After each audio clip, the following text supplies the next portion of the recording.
नमस्कार, मैं दीपक शर्मा हूँ। मेरे यूट्यूब मंच पर आपका स्वागत है। दोस्तों, बिहार की सियासत में आज के दौर में, आज की तारीख में कोई भी नेता अपने पत्ते नहीं खोल रहा है। लेकिन एक नेता ऐसा है, एक जाबाज नेता ऐसा है जो डंके की चोट पर सबकी पोल खोल रहा है। जी हाँ, पप्पू यादव 6 बार के सांसद, आज की तारीख में भी वो सांसद हैं और खुलकर बोलते हैं। पप्पू यादव ने कहा कि बिहार की राजनीति में, बिहार की सियासत में तूफान आने वाला है, क्योंकि नीतीश कुमार के 2 साथी जय वीरू, लल्लन सिंह और संजय झा अब नीतीश कुमार के साथ नहीं हैं। ये दोनों साथी अमित शाह की गोद में बैठ गए।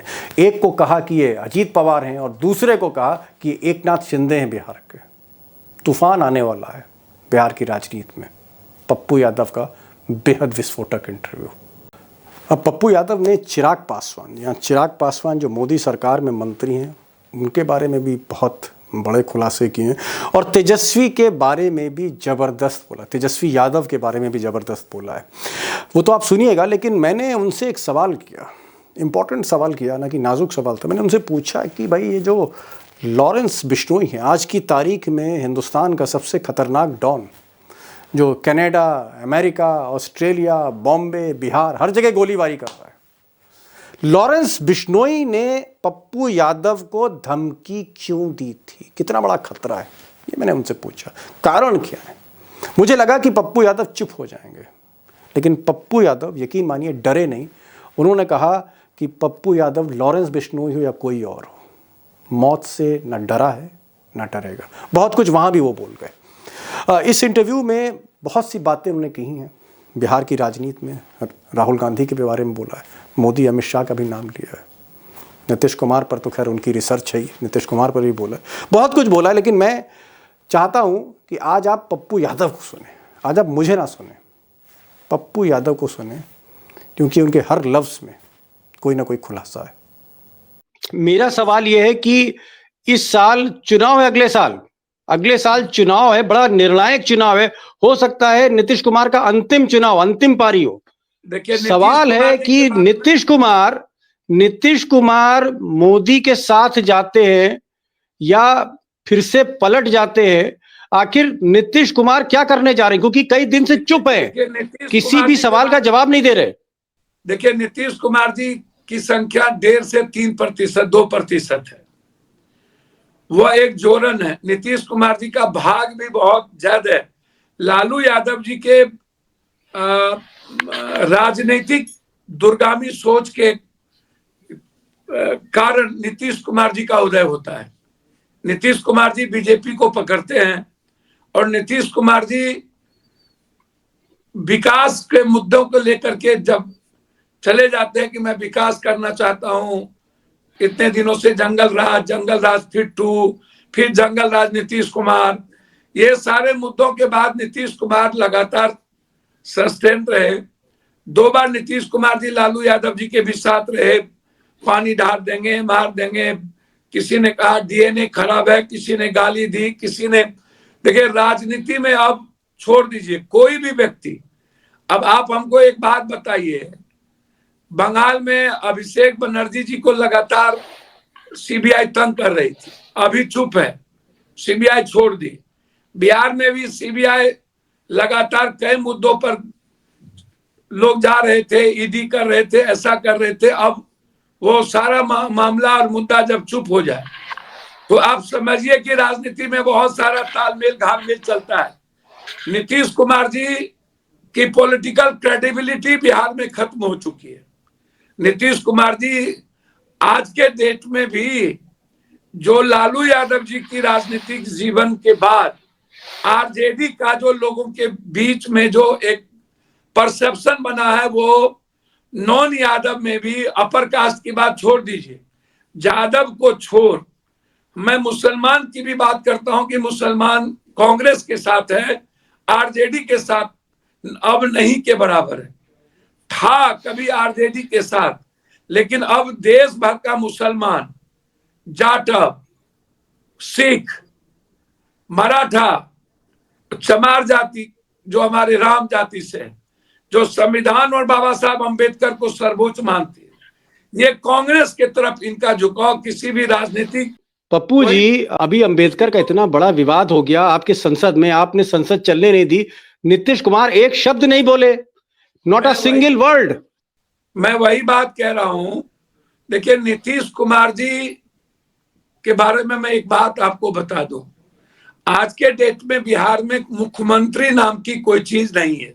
ओहो, इसको आप जी। अरे पप्पू जी क्या कह रहे हैं आप? कह रहे अरे सुशासन बाबू मुख्यमंत्री साहब आपके बिहार के, आप कह रहे बिहार में कोई मुख्यमंत्री नहीं है? नहीं, कोई नहीं है। सच्चाई जानिए आप। कोई सुशासन राज और कोई राज नहीं है। वहां पर अफसर राज है, और अफसर का माफिया राज है, गुंडागर्दी राज है। अफसर नीतीश कुमार जी को कुछ जान नहीं देते हैं, और 5 अफसर नीतीश कुमार जी को घेर के रखे हुए हैं। 5 नीतीश कुमार जी, आप उठा करके देख लीजिए। नीतीश कुमार तो यात्रा पे जा रहे हैं, क्या कहीं नीतीश कुमार जी एक शब्द बोल रहे हैं? क्या कोई भाषण दे रहे हैं? क्या बीजेपी वाले साथ जा रहे हैं? Nitish Kumar ji as a man personal level पर बहुत अच्छे इंसान हैं, ईमानदार हैं, बेईमान नहीं है, लेकिन चारों तरफ चंडाल चौकड़ी है।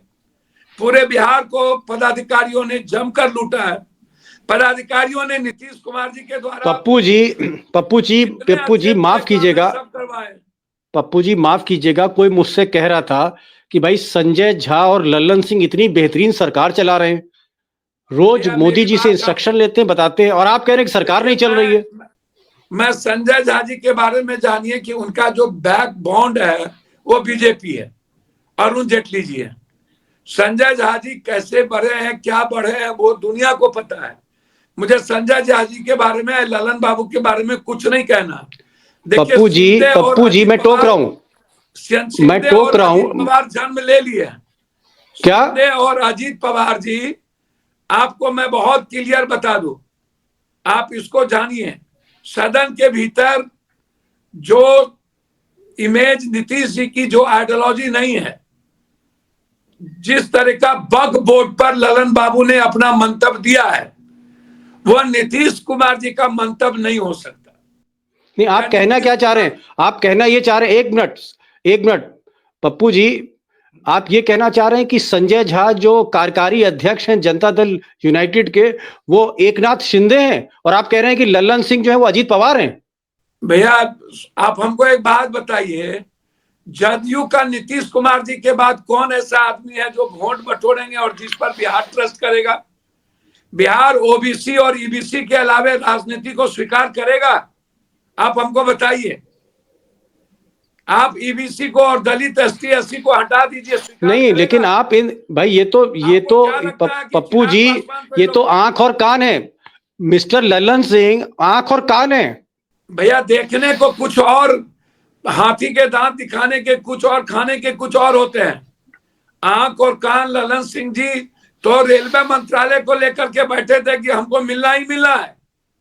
देखिए, लल्लन सिंह जी मुंह में राम, बगल में चूड़ी, बाहर कुछ भीतर कुछ। ये लोग नीतीश कुमार जी, मैं क्लियर कह रहा हूं आपको कि नीतीश कुमार जी के आइडियोलॉजी के साथ इन लोगों का रिश्ता नहीं है। इन लोगों का रिश्ता, आप जिस समूह, जिस समाज और वर्ग से आते हैं, उनकी राजनीतिक परिवेश और परिस्थितियां वो बीजेपी के साथ है। वो आज के डेट में जो हमारे ऊंची जात के की सोच है, वो कांग्रेस के साथ हुआ करती थी। ऊंची जात के लोग में ब्राह्मण हो या भूमियार, वो कंप्लीट रूप से कांग्रेस के साथ कभी था। राजपूत हमेशा सोशलिस्ट कैरेक्टर के रहे थे, लेकिन जोगी और राजनाथ सिंह जी के बाद राजपूत समाज का जो राजनीतिक व्यवस्था रही हो, चाहे जो, वो बीजेपी के साथ बहुत मजबूती के साथ। आज के डेट में सबसे ज्यादा दुविधा किसी के भीतर है तो वो भूमिहार समाज के बीच है कि वो क्या करे। वो बीजेपी भी उनको लगता है कि मेरे लिए अच्छा नहीं, और लालू यादव भी अच्छा नहीं, कांग्रेस अलग होती नहीं है। ब्राह्मण समाज के लिए भी लगता है कि जब आरजेडी के ही सहारे कांग्रेस को रहना है, तो मैं बीजेपी ही मेरे लिए ज्यादा उचित है। जी, नहीं, लेकिन पप्पू जी आपने एक बड़ी बात कही, एक आपने ललन बड़ी झाजी बात और कह दी, आपने आपने कहा, पप्पू जी आपने कहा कि भाई लल्लन सिंह और संजय झा जो हैं, इनकी नीति और इनकी सोच बिल्कुल अलग होती जा रही है नीतीश बाबू से। आप कह रहे हैं कि ये अजीत पवार और एकनाथ शिंदे जैसा गेम कर सकते हैं। तो क्या अगर नीतीश कुमार ने कोई स्टैंड लिया मोदी के अगेंस्ट, या उन्होंने अंबेडकर की बात करी, तो क्या ये दोनों पार्टी स्प्लिट करा देंगे? क्या आप ये कहना चाह रहे हैं जेडीयू में स्प्लिट हो जाएगा क्या? देखिए, नीतीश कुमार जी को कोई रोक नहीं सकता था, लेकिन नीतीश कुमार जी यदि मस्तिष्क से मजबूत हुए होते तो ललन बाबू या संजय बाबू या ये लोग कोई मैटर नहीं रखता। आप दल में ही उठा करके देखिए, आप क्या हश्र हुआ आरसीपी सिंह का, बीजेपी ने क्या किया।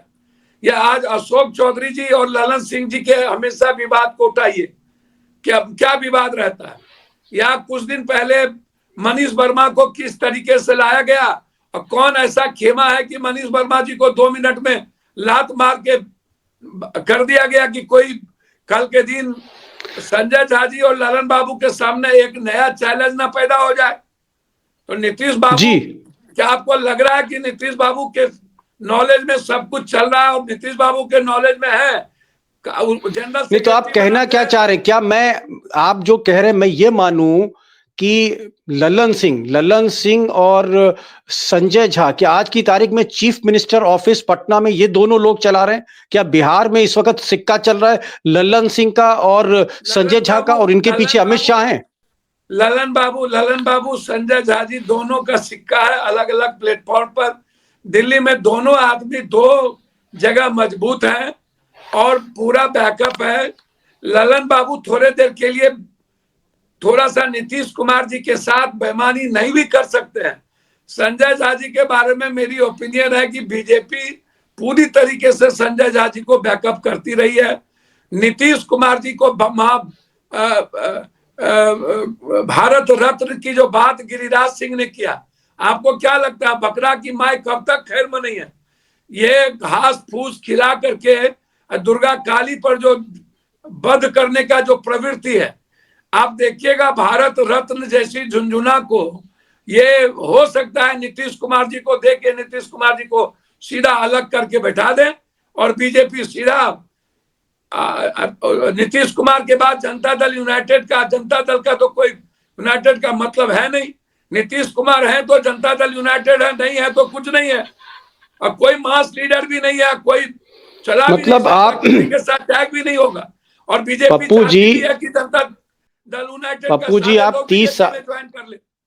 पप्पू जी आप 30 साल से सक्रिय राजनीति कर रहे हैं, कई बार के सांसद हैं, मैं आपसे बहुत ज्यादा बहस नहीं कर सकता हूं। बिहार की राजनीति में जानता हूं कि आप सब कुछ जानते हो, अंदर की सारी बात जानते हो, लेकिन आप तो बहुत बड़ी बड़ी बातें कर रहे हैं। आप कह रहे हैं कि बलि का बकरा बना दिया जाएगा नीतीश कुमार को, आप कह रहे हैं भारत रत्न देके रिटायर कर दिया जाएगा। क्या नवीन पटनायक बना देंगे नीतीश कुमार को? क्या पार्टी सारी संजय झा और ललन सिंह हाईजैक कर लेंगे? नवीन पटनायक बना नहीं देंगे, नवीन पटनायक बना दिए, बन गए। Oh my God, Nitish Kumar ji को नवीन पटनायक बना दिया गया। और आज के डेट में बिहार में अफसर राज है, कोई सरकार मुख्यमंत्री नहीं है। बीजेपी बिल्कुल बस कहने के लिए कि नेतृत्व में चुनाव लड़ेंगे, मुख्यमंत्री नहीं बनाएंगे। एक बार नहीं, विजय जी कह चुके हैं, अमित शाह जी हमारे लीडर, देश के लीडर जो गृह मंत्री जी हैं वो कह चुके हैं कि तो पप्पू भाई मैं क्या मानूं कि क्या क्या अगले साल जो चुनाव होगा, नतीजा जो भी आए, क्या अगले साल चुनाव के बाद नीतीश कुमार मुख्यमंत्री नहीं रहेंगे? आप ये कहना चाह रहे हैं? जी, इसको तो आप 200 मान के चलिए भैया, 200% मान के चलिए। बीजेपी दुष्यंत चौटाला को समाप्त किया, बीजेपी आजसू को समाप्त किया, बीजेपी रेड्डी को समाप्त किया, बीजेपी शिंदे को समाप्त किया, बीजेपी अजीत पवार को समाप्त किया। तो क्या बीजेपी नीतीश कुमार को जिंदा रखेंगे?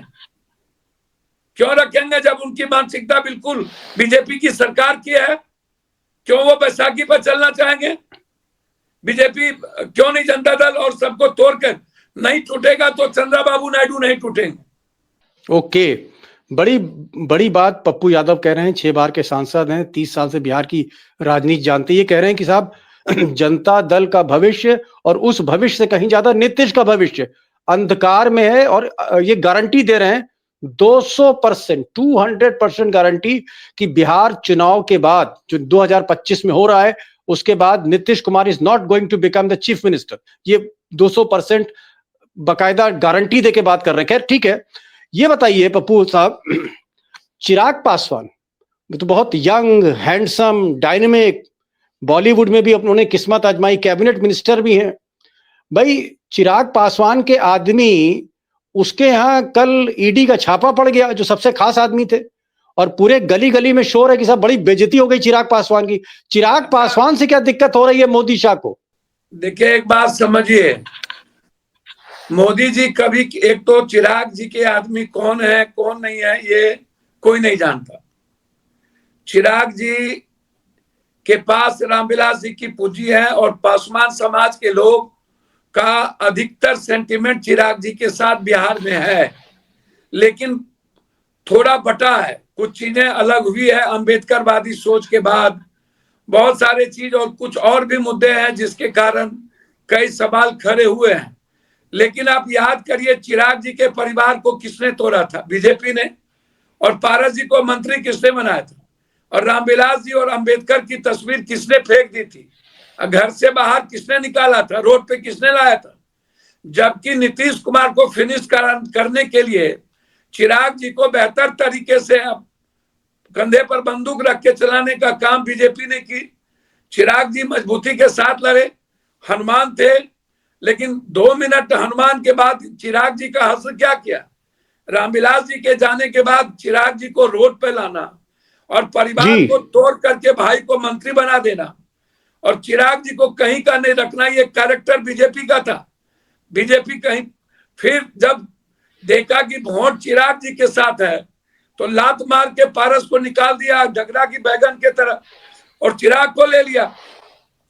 चिराग जी जब आए, थोड़ा सा जब अंबेडकर या रामविलास जी के विचारधारा की बात करने लगे तो इन लोगों ने कई तरह की ईडी सीडी कई तरह की बात करने लगे और चिराग जी को डराने में कोई कसर बाकी नहीं रखने लगा बीजेपी।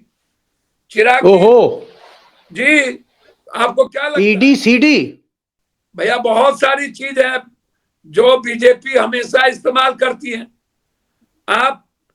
आपको लगता है कि नरेंद्र मोदी जी को कोई आंख दिखा करके राजनीति करेगा? आपको ऐसा महसूस होता है? उसमें भी मतलब सीडी भी है और ईडी भी है। ओके ओके ओके, सब कुछ रहता है इन लोगों के पास। ये लोग किसी को छोड़ते नहीं है, आप इसको समझिए। चिराग जी की लंबी उम्र है, लंबी पारी खेलनी चाहिए थी। चिराग जी को एक स्वच्छ राजनीति यदि करते तो। आपसे चिराग पासवान का रिश्ता कैसा, ये बताइए पहले। मेरा पारिवारिक और व्यक्तिगत रिश्ता था। रामविलास जी से मेरा बिल्कुल खून के रिश्ते से कम नहीं था, आगे भी रहेगा। लेकिन चिराग तो भाई, जो राजनीति तो है, चिराग पासवान तो आपके छोटे भाई हुए, भतीजे हुए, तो कुछ सलाह नहीं दी आपने? भैया हमेशा हम, चिराग जी जब भी कोई संकट में होते हैं तो हमारा प्रयास होता है चिराग जी के साथ एज ए फैमिली मेंबर मैं खड़ा रहूं और रहा भी हूं। जब जब चिराग जी को अकेला छोड़ा गया या अकेला महसूस किए हैं तो हम सगे भाई के तरह बड़े भाई की भूमिका निभाए हैं, हम रहे हैं। लेकिन बीजेपी के कैरेक्टर के बारे में मैं बता रहा हूं, बीजेपी नहीं चाहेगा कि कोई दूसरा गठबंधन या दल फिर से कोई नीतीश कुमार आंख दिखाने वाला पैदा हो और चिराग जी को बीजेपी गठबंधन में मुख्यमंत्री बना दे या लीडर बना दे। मैं जितना बिहार को और बीजेपी को जानता हूं, यह संभव नहीं है, ये आप जान लीजिए। अच्छा ये बताइए, आपको तो इतना एक्सपीरियंस है, जितनी चिराग की उम्र है उससे ज्यादा आपको एक्सपीरियंस। ये बताइए कि चिराग को आपने कोई सलाह दी कि भाई ईडी और सीडी से दूर कैसे रह सकते हैं? कोई सलाह दी आपने उनको? पर्सनल कुछ सजेशन दिया उन्होंने? पर्सनल बातें परिवार की बहुत सारी होती रहती है। व्यक्तिगत तौर पर मैं कोई आग्रह कर देता हूं, सलाह नहीं देता हूं। वो लंबे समय से रामविलास जी के घर में रामविलास जी के विचारधारा को लेकर के और उनकी। अच्छा चलिए, आपने कहा कि आप चिराग पासवान के शुभ चिंतक हैं। चिराग पासवान के पास पप्पू यादव जी 5 सांसद हैं, 5 ये जो 5 सांसद हैं, क्या इस पर ऐसा लोग कह रहे हैं, दिल्ली में चर्चा है कि अमित शाह की नजर है इन 5 सांसदों पे, क्योंकि मोदी जी अल्पमत में हैं। अमित शाह जी की नजर सब पर रहती है, यहाँ वहां नाम अब्दुल्ला मेरा सबकी खबर रखता हूं। अमित शाह जी को बारे में मैं पहले भी कहा हूं, ये चाणक्य है अभी के देश की राजनीति में। उनको आप छोटा मत आंकिए, सारे सिस्टम और सारी व्यवस्थाओं पर, और जिसके पास दुनिया की अकूट दौलत हो और पूरा दौलत वाला मुट्ठी में हो, पैर के तले हो, वो दुनिया को खरीदने की ताकत रखता है। चिराग जी ही नहीं, चंद्रबाबू नायडू की छोड़ कोई भी पार्टी अमित शाह तोड़ने की ताकत रखता है, कांग्रेस को छोड़ कोई भी पार्टी, चाहे वो अंग्रेजी की पार्टी हो एमपी के रूप में, चाहे कोई हो, किसी भी पार्टी को वो तोड़ सकता है, मैं इतना जानता हूं। अच्छा चलिए बताइए, थोड़ा सा बिहार से मैं इधर आता हूं। आप तो लोकसभा में one of the senior most MP हैं और सारे नेताओं से मिलते हैं। सुन रहे हैं कि शरद पवार की पार्टी को तोड़ने का भी इरादा चल रहा है और प्रफुल्ल पटेल को यह काम दिया गया है कि भाई शरद पवार के 8 सांसद हैं। देखिए, ये प्रफुल्ल पटेल या प्रफुल्ल पटेल जी का बहुत सारा ईडीसीडी है, बहुत सारे चीजें हैं इन लोग के पास।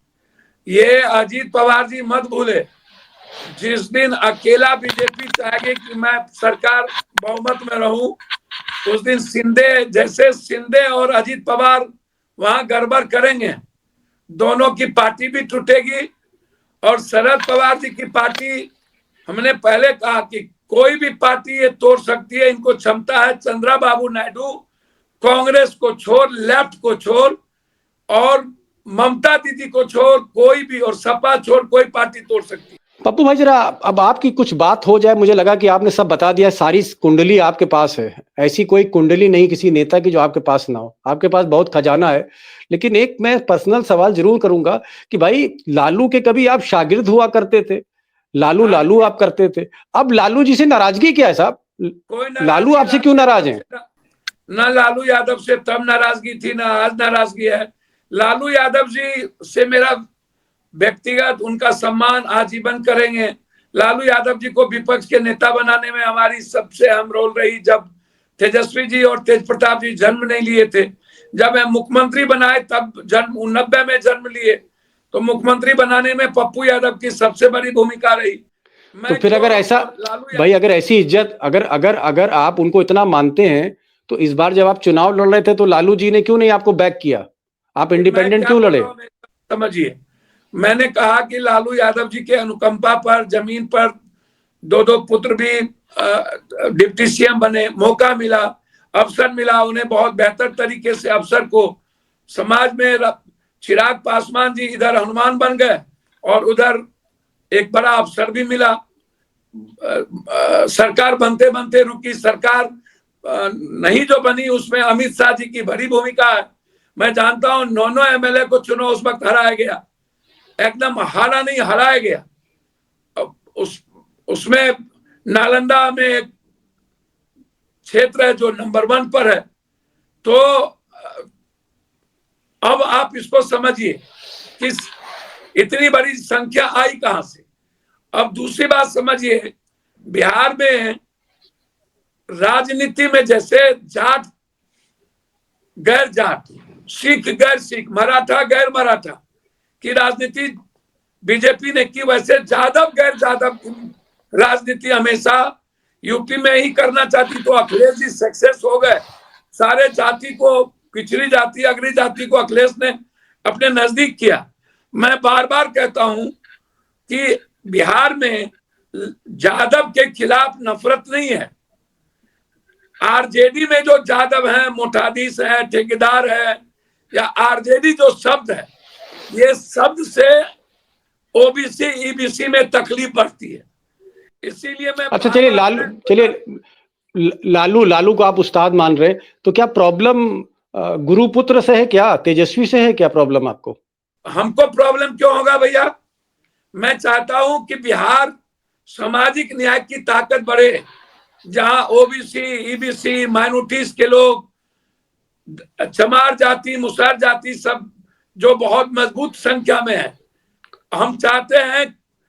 और बड़ी आप बात समझिए, ईबीसी में जो निषाद है, मल्लाह है, केवट है, गोरी है, गंगोत्री है, आप सारे समाज को उठा करके देखिए, काफी बड़े मात्रा में है।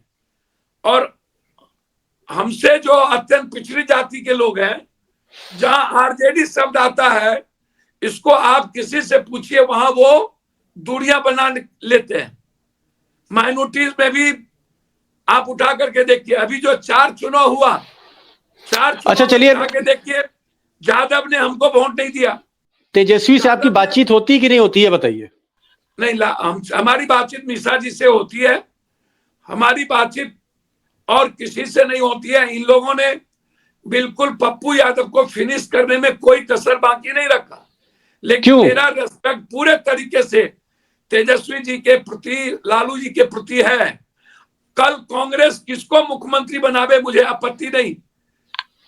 मैंने पहले कहा कि भाग के सार है नीतीश कुमार, वो इधर जाते हैं मुख्यमंत्री, उधर जाते हैं मुख्यमंत्री, और फिर जिधर जाएंगे वो हो सकता है मुख्यमंत्री हो जाए, लेकिन बीजेपी के साथ वो मुख्यमंत्री नहीं बनेंगे। आप कह रहे हैं कि आप कह रहे हैं कि आपको नाराजगी नहीं है तेजस्वी यादव से, जो बिहार के फ्यूचर लीडर के तौर पे प्रोजेक्ट हो रहे, और पिछली बार मुख्यमंत्री वो आरजेडी प्रोजेक्ट करेगी। वो सीट जो आई है वो चिराग पासवान के चलते, आप उठा के देख लीजिए। चिराग पासवान जी नीतीश कुमार के खिलाफ लड़े, आप उठाइए। कांग्रेस का नेतृत्व जब तक आगे नहीं होगा, कांग्रेस मुख्यमंत्री जिसको बनाना हो बनाए, लेकिन महागठबंधन का नेतृत्व कांग्रेस, माले, कम्युनिस्ट को मिलकर आगे बढ़ना पड़ेगा। ओके, चलिए। पिछड़ी जाति और अत्यंत पिछड़ी जाति की जो भावना है, या ऊंची जात में भूमिहार समाज और ब्राह्मण की जो भावना है, वो कांग्रेस के साथ है, आरजेडी के साथ नहीं है। इसको आप समझिए।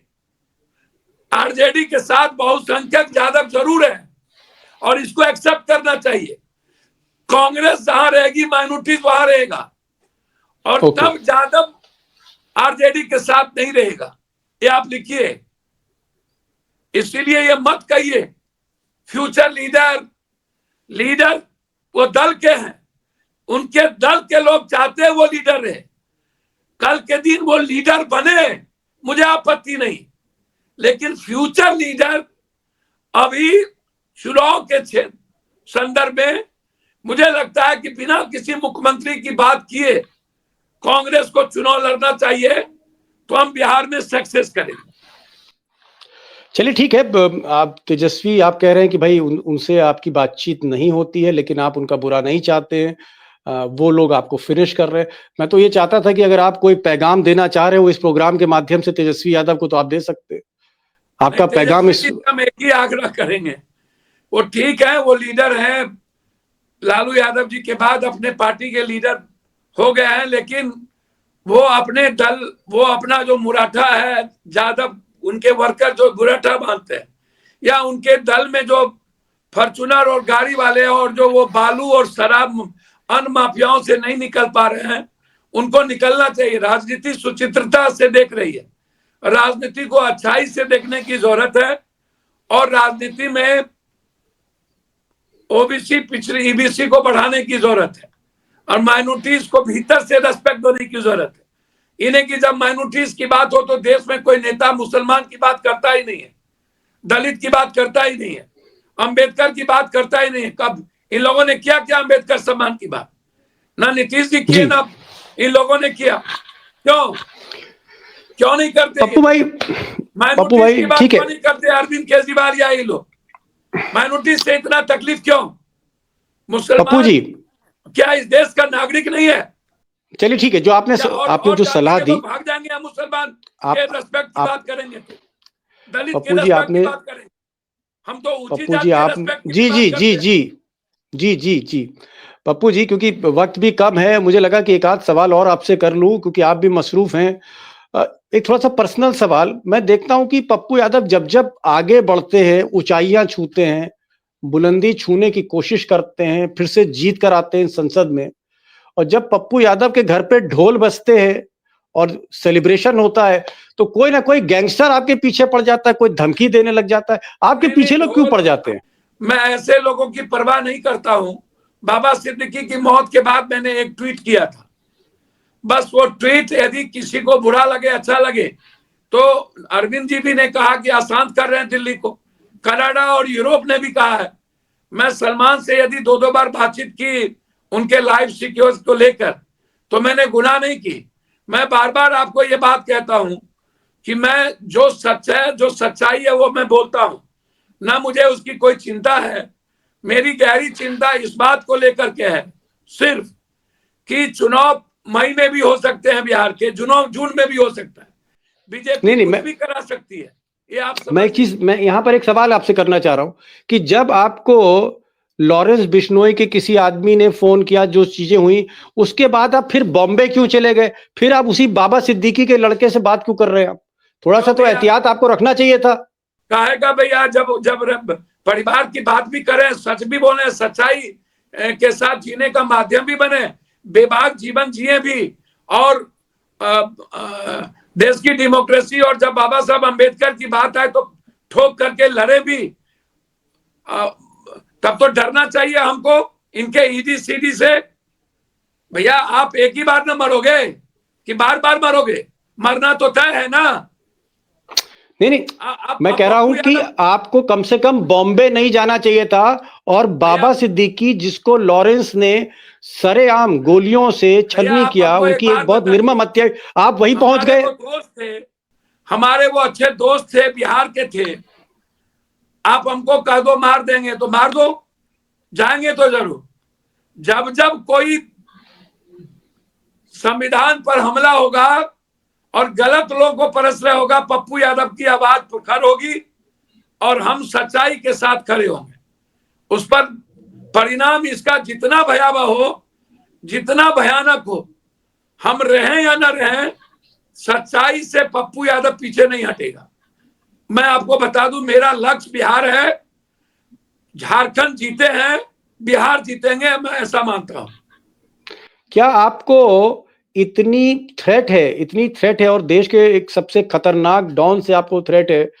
क्या अमित शाह ने, मोदी ने आपसे कहा कि भाई हम सिक्योरिटी देंगे आपको, क्योंकि आप 6 बार के सांसद हैं? नहीं करता हूं, अकेला चलता हूं, दिल्ली में अकेला रहता हूं, लोकसभा अकेला जाता हूं, परवाह नहीं करता हूं। ये लोग, इन लोगों की सुरक्षा, हमको एमपी है 7 बार, एक बार एमएलए, 6 बार एमपी, घर में मैडम एमपी, परिवार, हम इस सब की परवाह नहीं करते। उनको सुरक्षा लगे देना तो ठीक, ना दे लगे तो कोई बात नहीं, भीख नहीं मांगेंगे किसी से, हाथ नहीं फैलाएंगे। आप इस बात को समझिए। मैंने आंख मिचौली का खेल 80-84 से देख रहा हूं। बहुत सारे माफिया अपराधी, बहुत सारे समाज विरोधी, ओबीसी विरोधी लोग समय समय पर लड़े हैं। मैंने कभी अपनी जिंदगी की परवाह नहीं की है पप्पू यादव जी, के सामने। ये पप्पू यादव जी, मैं स्वीकार भी नहीं करूंगा। बीजेपी के छोटे छोटे नेता जो विधायक भी नहीं है, वो 2-2, 4-4 गनर लेके चल रहे हैं। आपको लॉरेंस गैंग का थ्रेट है और आप अकेले चल रहे हैं।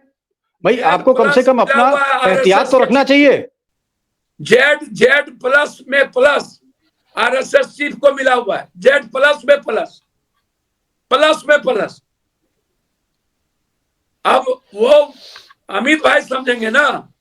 मैं अमित भाई का सम्मान करता हूं, मैं कभी प्राइम मिनिस्टर और लोगों की तरह मैं आलोचना नहीं करता, लेकिन जो विचारधारा सही नहीं है, चाहे वो अंबेडकर हो, चाहे मुसलमान को टारगेट करने का हो, चाहे जाति जनगणना के खिलाफ हो, चाहे आरक्षण के खिलाफ हो। आरक्षण 67% चाहिए तो चाहिए, जाति जनगणना हो के रहेगा, वो चाहिए तो चाहिए। माइनॉरिटीज को हमेशा गाली देना, टारगेट करना, देश के डेमोक्रेसी में, संघीय व्यवस्था में ये सही नहीं है। 1 नेशन 1 इलेक्शन, ये सही नहीं है। ये संघीय जी। व्यवस्था और विविधता के लिए सही नहीं है, तो विरोध है और रहेगा। चलिए एक आखिरी सवाल, क्योंकि समय हो रहा है, पप्पू जी, आखिरी सवाल मुझे लगता है बहुत लेटेस्ट सवाल है, मुझे लगा कि वो करना चाहिए। आप संसद में थे जब बीजेपी के दो सांसद प्रताप सारंगी और मुकेश राजपूत, ये दो सांसद थे, इन पर ये आरोप लगा राहुल गांधी पे कि राहुल गांधी ने इनको धक्का दिया, ये लोग नीचे गिरे। बाद में अनुराग ठाकुर ने मुकदमा लिखाया, आप वहीं पर थे, चश्मदीद थे। ये बताइए असली घटना क्या थी? क्या राहुल गांधी ने धक्का दिया था? भैया आज तक यदि जसदीद कुछ भी होता तो अमित शाह जी और नरेंद्र मोदी जी जैसे ताकतवर आदमी राहुल गांधी जी को समाज में नंगा न किया दिया कर दिया होता। नहीं, उस दिन हुआ क्या था? आप तो वहीं संसद में थे, इसलिए पूछ रहा हूं आपसे।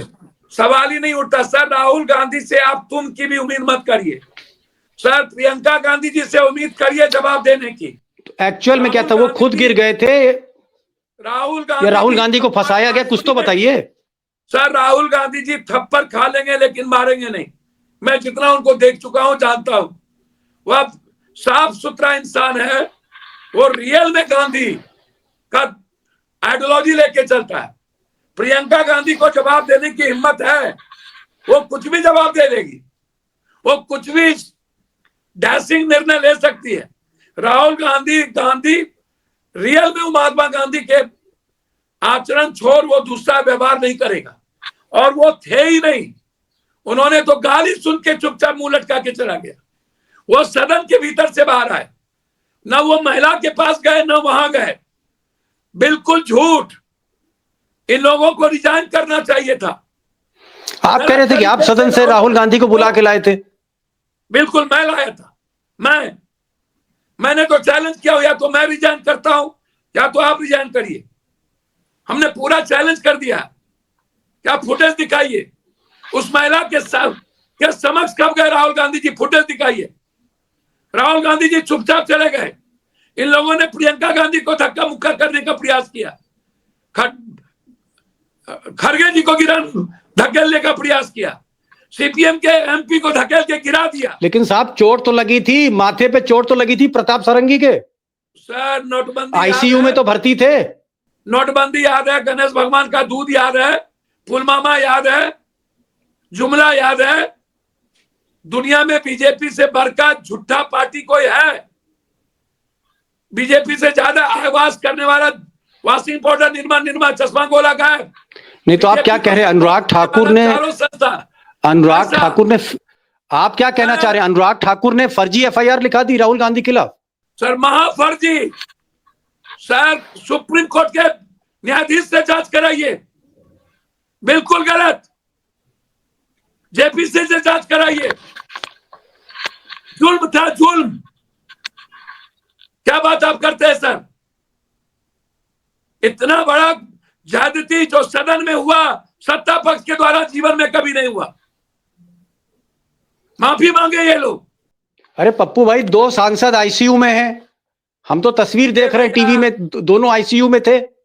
उनकी एमआरआई कराई गई, सीटी स्कैन कराया गया। हमरा बिहार में तू नटवा, तोरा बिहार में हम नटवा, सैया भेल कोतवाल तो डर का। जब पूरा तंत्र, पूरी व्यवस्था, पूरा चैनल का मालिक सब बीजेपी का, हर सिस्टम बीजेपी का, थाना बीजेपी का, केस करा लो, जेल में भी डुका दो। हाईकोर्ट तक तो राहुल गांधी जी को सजा कर ही दिया था। सर्वोच्च न्यायालय नहीं होता तो राहुल गांधी बचते क्या? आपको लगता है? ओके। तो राहुल गांधी, प्रियंका गांधी इन लोग से डरने वाले नहीं है। जब हम नहीं कल को ये केस अदालत में जाएगा तो आप गवाही देंगे? आंख बंद करके 200%। That means the case was fake. Case fake नहीं है, महा झूठ, महा गलत।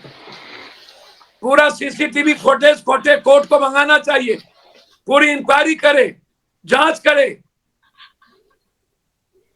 ओके, बृहद इंक्वायरी की जरूरत है।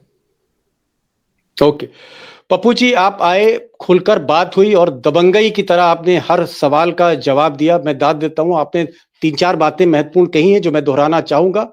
आपने कहा कि नीतीश कुमार अब एक औपचारिकता है और इस चुनाव के बाद जो निर्णायक चुनाव बिहार में होने जा रहा है, पप्पू यादव ने कहा कि 200% मुझसे लिखवा लीजिए, अगले मुख्यमंत्री नीतीश कुमार नहीं बनेंगे और पार्टी उनकी हाईजैक हो गई है। चीफ मिनिस्टर ऑफिस को लल्लन सिंह और उनके साथ संजय झा चला रहे हैं। ये अजीत पवार और एकनाथ शिंदे हैं नए बिहार के।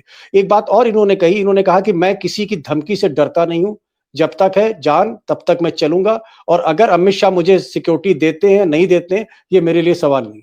जहां तक पार्लियामेंट्री अटैक की बात है, इन्होंने कहा कि जो राहुल गांधी पर हम जिस तरह से आरोप लगे कि उन्होंने धक्का देकर दो सांसदों को गिरा दिया, ये बात बिल्कुल गलत है। वो चश्मदीद थे, वो सामने थे। पप्पू यादव ने कहा कि मैं खुद राहुल गांधी को अंदर से बुला के लाया था संसद के अंदर, वो वहां पर थे ही नहीं और वो गवाही देने को तैयार है। एक बात और इन्होंने कही स्पष्टीकरण कि लालू यादव का ये सम्मान पहले भी करते थे, अब भी करते हैं और करते रहेंगे। और एक आखिरी बात इन्होंने कही कि जो संघर्ष है वो इनका जारी रहेगा। कुल मिलाकर पप्पू यादव एक ऐसी शख्सियत हैं जो दबने वाले नहीं हैं, लेकिन बोलते हैं तो खुलकर बोलते हैं, बेबाक बोलते हैं, बेलौस बोलते हैं। पप्पू साहब आप आए, बहुत बहुत शुक्रिया। Thank you so much for joining this programme. Thank you so much.